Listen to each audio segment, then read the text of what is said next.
What's up, guys? Ben Pollock here, and today we have a new topic. Today we're actually going to be taking a look at somebody else's program, in particular, the Mountain Dogs program. John Meadows, his new one, High Evolutionary. You guys may have seen it.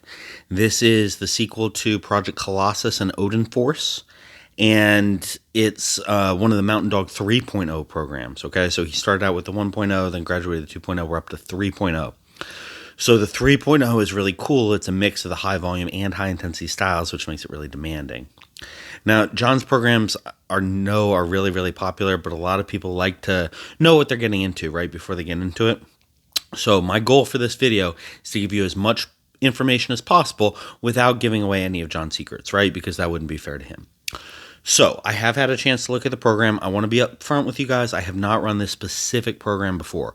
I have run Project Colossus, I have run Odin Force, and I have run Creeping Death 2. Those are the three programs of John that I've used. This one, obviously, it just came out, so I haven't had a chance to go through it all, especially because I'm, shifting my goals myself right now. But based on my experience with the previous programs, based on my knowledge of programming itself, based on how I've seen this program, how I've gone through it, how I've seen it set up, I want to give you my best idea of who to work for, how to work, and why I think that it's a really great program. First of all, I want to address why I'm talking about John's program. Bodybuilding programming to me is not very interesting. Power building is a different thing, right? Where you're trying to manage two different goals at the same time. You're trying to manage both strength and hypertrophy. Strength alone, that's also very interesting to me. Just straight up hypertrophy, I'm still struggling to wrap my head around that one. I love bodybuilding, but the programming itself, it's still. It's not my thing yet, and I really want to address that, and so that's one of the reasons I'm doing this video as well. So let's get into the nitty-gritty of things. If you're familiar with John's programs, this one is very much along the same lines, okay? This one is set up in a bodybuilding split, okay? So that's the typical bodybuilding split. You have chest and shoulders, you have back, you have legs, and you have arms. So those are your 4 days, and they're varied across different days. So John gives you 2 rest days a week. But one of the really cool things is that he also provides some examples if you want to focus on a particular body part, how you can modify your split in order to do exactly that. And one of his examples that you can see on his own website, which I've linked in the description below, is how to modify the split to focus on your arms, which is something that I probably need to do myself. Now, with a traditional strength training program, every day is going to be pretty much the same, right? So you'll have your squat day, your bench day, your deadlift day, and maybe another bench day, let's say, for example. And over the course of a training cycle, right, over the course of an entire mesocycle or macrocycle, maybe you rotate exercises every, let's say, 3 to 4 weeks, okay? Just as an example. In a bodybuilding program, in most bodybuilding programs, including High Evolutionary, you're rotating exercises more frequently than that. And we'll get into the reasons for this a little bit later. But that's a consistent factor in this program as well, okay? So you have your training split, you have your exercise rotation, and then you have your intensity and loading parameters. This one's really interesting to me, okay? Again, in a typical strength training program, you program loading using principles of periodization, right? Where over time your volume decreases and your intensity increases. Intensity defined as percentage of 1 rep max. In bodybuilding, that's not really sufficient, right? Because we know from a lot of research and from a lot of anecdotal evidence that the main drivers of hypertrophy are volume, right? So you got to keep your volume consistently high. And then effort. How close are you pushing to muscular failure? And if you guys read any of the mass stuff, any of Greg Nuckols' stuff, there's a lot of research that shows the closer you push to perceived muscular failure, the greater rate of muscle growth. So we have to keep effort high. We have to keep volume high, right? And so that is where this exercise rotation comes in. That's what allows you to make progress, in part, okay? So volume stays high, effort stays high. What that means, though, is you do have to make a trade-off in terms of intensity. Intensity in a powerlifting sense, meaning that you can't be using maximal loads for this program. You just won't be able to recover. John does put a lot of emphasis on recovery, and I strongly agree with him on that point, okay? You have to be living what he calls a recovery lifestyle to be able to work these programs, or in my opinion, any good training program, efficiently. And what that means is getting to bed on time, getting proper nutrition, especially peri-workout nutrition, taking supplementation if everything else is in line, right? It's not going to help you to shoot a pre-workout if your diet is shit to begin with. But those are the general principles that are going to underlie all of John's programs, okay? So let's get into the nitty-gritty of High Evolutionary in particular. So this program is kind of cool, I think, because it's almost a mix of Project Colossus and Odin Force. If you know Project Colossus, that was a very high intensity training. So you were doing maybe 1 to 2 sets for exercise, but you were going to what John calls RPE, 10, 11, or 12, where you're using techniques like force reps, drop sets, etc., to go past that initial muscular failure point. Odin Force, on the other hand, was a more traditional, higher volume program, more along the lines of something like Creeping Death 2, more of a traditional bodybuilding program. This is almost kind of a mix of the two. You have a little bit more volume than Project Colossus, but intensity is pretty darn high. I would say the average intensity is higher than it was in Odin Force. So if you've run 2 of those recent programs, you'll find this to be kind of a nice mix between the two. He also introduces some really cool exercises, some that I hadn't even seen before. One example that I want to give you guys below, or linked in the description below, is a slight decline Smith bench press. This is something that I have not tried before, but I'm really looking forward to trying it. It looks really brutal. I know from personal experience, I really enjoy barbell and dumbbell decline presses, so I have to imagine when you add in the factor of the fixed bar path for the Smith machine that the Smith machine provides, you're really, really going to be able to torch those pecs using this movement. So that's one example. I could actually go into a lot of examples about some of the cool stuff John does. Again, I don't want to give away all his secrets, but there is also some stuff for arms that I'm really, really looking forward to incorporating. And then there's some traditional stuff that if you guys have followed John, you're well aware of to begin with. Something like the Bulgarian split squat drop sets of death. Those are in there. So yeah, just know what you're getting yourself into ahead of time. All right, the leg days are going to be rough.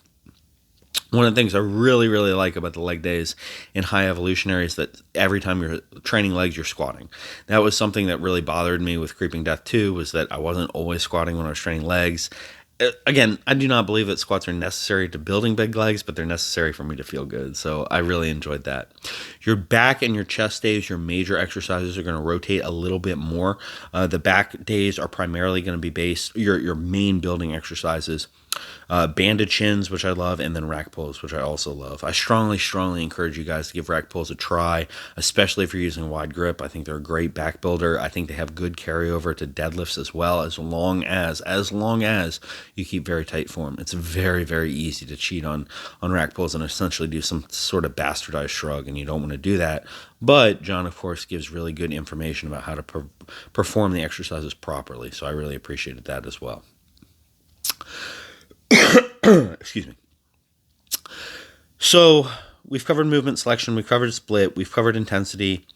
One of the other things a question that I got on Instagram that I really want to talk about is, okay, so with this movement rotation, with this high effort all the time, with this high volume all the time, how are you supposed to measure progress, right? Because we've already determined that we have to keep our percentages or our 1 rep max fairly low in order to sustain progress in terms of hypertrophy and to avoid injury. So how do you do that? This was a great question. It's one of my favorites, and I encourage you guys to kind of change your frame of mind here, okay? Instead of thinking about, okay, how I perform in the gym is indicative of my progress, think about how I am eating. How does my nutrition, which is really the underlying basis of progress in bodybuilding, how is that reflected in my performance in the gym? What I mean by that is if you're eating in a deficit, right, and you're not getting leaner and your performance in the gym is dropping, you're doing something wrong, okay? If you're eating in a surplus and you're adding some fat and your performance in the gym isn't increasing, you're doing something wrong, okay? If your diet is on point, then until you get very, very, very lean, if you're in a caloric deficit, you should be able to sustain progress in the gym. You should be able to use the same weights week after week after week, if not add a tiny, tiny bit. So that's one indicator of progress. See, if you're in a surplus, if you're gaining muscle, then each time you go into the gym, you should be able to do more and more and more. And so what I would encourage you guys to think about is, okay, if my weights aren't going up, if I'm not looking better, if I'm not making some form of visible progress, go back to your diet and look at that as kind of the indicator of what you need to work on, because the program is solid in terms of hypertrophy growth. Okay, don't get too attached to the numbers themselves. Okay, numbers are only one indicator of progress in bodybuilding. This is one of the big challenges with the sport, is that the bottom line is how you look. It's not how you perform. It's not how you feel. It's how you look. Okay, so don't get caught up in the numbers is my point here. The other point I want to make, because I just touched on it, this is an appropriate program for both cutting and bulking. I don't really like those terms. Eating in a surplus, eating in a deficit. That's, again, because it has a nice mix of that high volume, high intensity. If I had to choose, I would say it's better to run in a surplus. And the reason is that high intensity, that high level of effort. And it's because I worry a lot about injuries when I'm pushing all out and am in a pretty significant deficit. If you are in a significant deficit, I'd encourage you to look into something like Odin Force or like Creeping Death 2 instead. In the off season, I think a really awesome plan would to just be alternate between Odin Force and High Evolutionary. I think if you just go back and forth, each one is 6 weeks, I think that would be a pretty sick off season. You could do something like, let's say you did Odin Force for 6 weeks, then you did High Evolutionary for 6 weeks, then you did Creeping Death 2 for 12 weeks, and you started your cut when you were in Creeping Death 2. I think that would be a pretty awesome half year all put together. A few other minor topics I wanted to touch on. One question I got on Instagram: are there any special considerations for women that you would make in this program? In this program specifically, there's nothing special that John calls out for women. He does have some other programs that are focused a little bit more on the lower body side of things, which women tend to prefer. So I do encourage you to go to his site and check out those other programs if you really want to emphasize, say, your glutes or your legs. Other than that, I strongly believe that the big difference in terms of men and women when it comes to training programming is with regard to volume and intensity parameters. And because those are self-determined in this program, I think this can work equally well for both male and female. Other questions. Warm-ups, John includes in here. Okay, he gives you activation movements. He gives you recommendations for how to warm up for each exercise and in general. Okay, so I strongly encourage you to follow his recommendations. And then supplementation. You guys know, right? I always say diet comes first, training comes first. After you got those two nailed down, then you can look at the supplementation. I do think it's beneficial to take a pre-workout for some of the training days. I probably wouldn't do it for arms, if I'm being honest. I don't think you need a bunch of stimulants to train arms. But for the back, chest, and leg days, I would definitely use some Granite Premium. You don't want something super to stim you out of your mind that's going to hurt your recovery, but you do want to be able to get a little bit of an energy boost, and you do want to be able to keep that pump up. And then lastly, you got to have intra-workout carbs for this program. You have to. There's too much work to believe that you're going to be able to train 5 days a week hard without covering your intra-workout nutrition. So obviously, sponsored by Granite, I recommend Granite Recovery. You don't have to do that. If I'm being honest, Gatorade will work. I do prefer a high molecular weight carbohydrate because it's going to digest easier and quicker. It's not going to sit in your gut.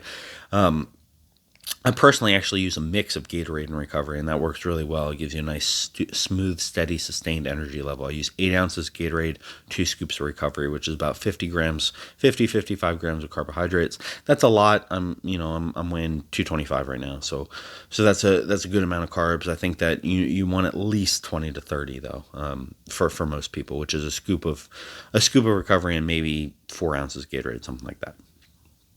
So I think that covers my review of High Evolutionary. However, if you guys have questions, please leave them in the comments below. I will do my best to answer. I'll also, if there's stuff that I can't answer, I will go to John and I will get his opinion on it so that I can answer for you. But I will do my best to get you guys an answer. I don't have any referral links or anything. I'm just doing this because I really do believe in John's programs. I think he's a great guy. I really admire his methods, and I wanted to get some more information out there. That said, if you guys are like me and you're not super into the hypertrophy and you would prefer to do a strength program, I do have some links to my own programs as well below. I hope you guys enjoyed this video. If there are other new programs that you want me to review, I'd prefer not to do older programs because those have been out there. You can read a lot about them already. If there are new programs you want me to review, leave a comment below. I'll do my best to get to those as well. Till next time, think strong, train hard.